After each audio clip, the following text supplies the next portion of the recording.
Sejak pertama kali aku pindah ke sini, ada sesuatu yang berbeda dari ibu kontrakan. Bukan cuma soal keramahannya saat aku telat bayar sewa, atau senyumnya yang selalu berhasil menenangkan hari yang kacau. Namanya Burina.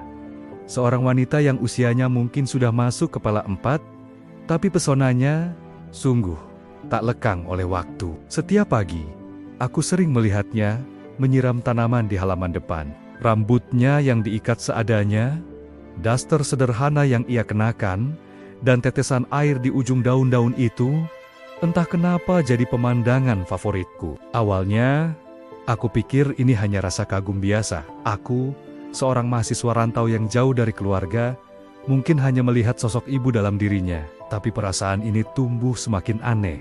Jantungku berdebar lebih kencang saat tak sengaja kami berpapasan di lorong. Aku jadi sering mencari-cari alasan untuk sekadar bicara dengannya. "Bu, keran air saya sedikit bocor," kataku suatu hari.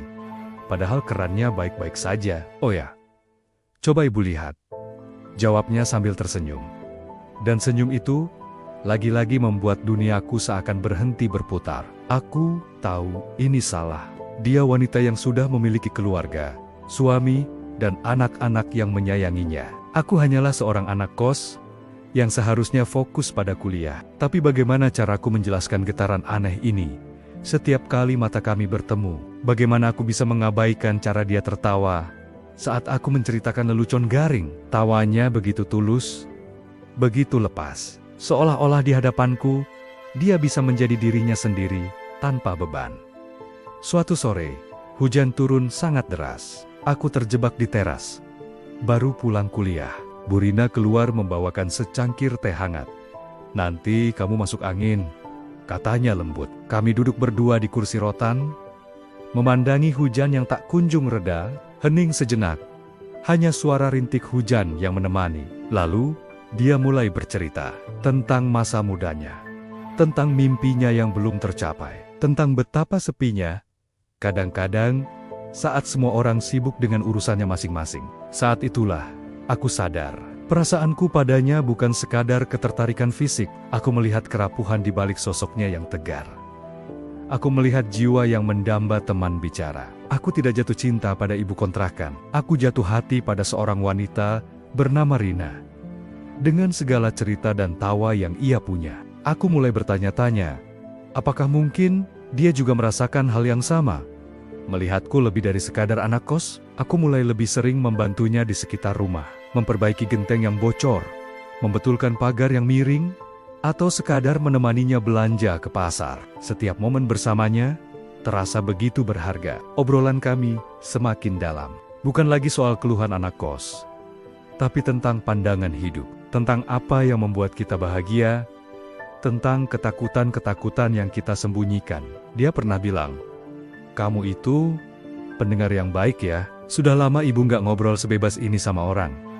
Kata-kata itu, entah kenapa, memberiku sejuta harapan. Puncaknya adalah saat malam ulang tahunku. Aku tidak merayakannya, hanya sendirian di kamar.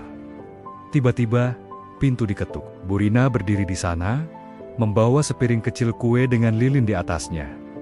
"Selamat ulang tahun," bisiknya.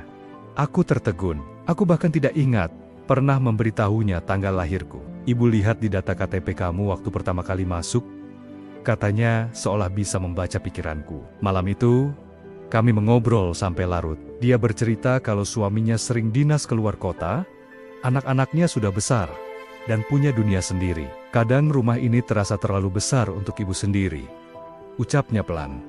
Matanya menerawang.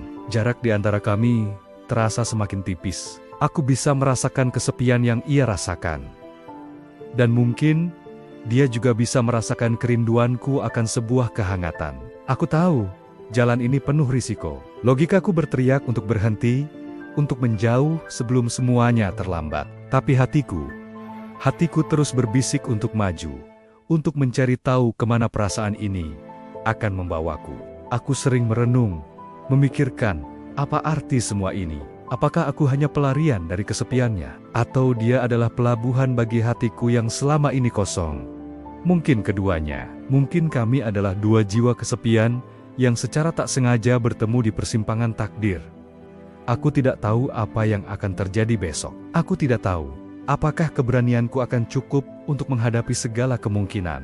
Tapi untuk saat ini, berada di dekatnya, melihat senyumnya, dan mendengar tawanya, sudah lebih dari cukup untuk membuatku merasa hidup. Setiap hari adalah pertarungan antara logika dan perasaan. Setiap tatapan adalah sebuah pertanyaan tanpa jawaban. Aku menaruh hati pada ibu kontrakanku. Seorang wanita setengah baya yang mempesona. Dan sejujurnya, aku tidak tahu bagaimana cara menghentikannya. Mungkin, aku memang tidak ingin menghentikannya. Mungkin, untuk sekali ini saja, aku ingin membiarkan hatiku yang memilih jalannya sendiri. Apapun risikonya. Kisah ini masih terus berlanjut. Setiap hari aku menulis babak baru dalam perasaanku yang terlarang ini. Terima kasih sudah mendengarkan ceritaku sampai akhir. Jangan lupa untuk subscribe dan nyalakan loncengnya, agar kalian tidak ketinggalan kelanjutan dari kisahku dengan Bu Rina. Sampai jumpa di video selanjutnya.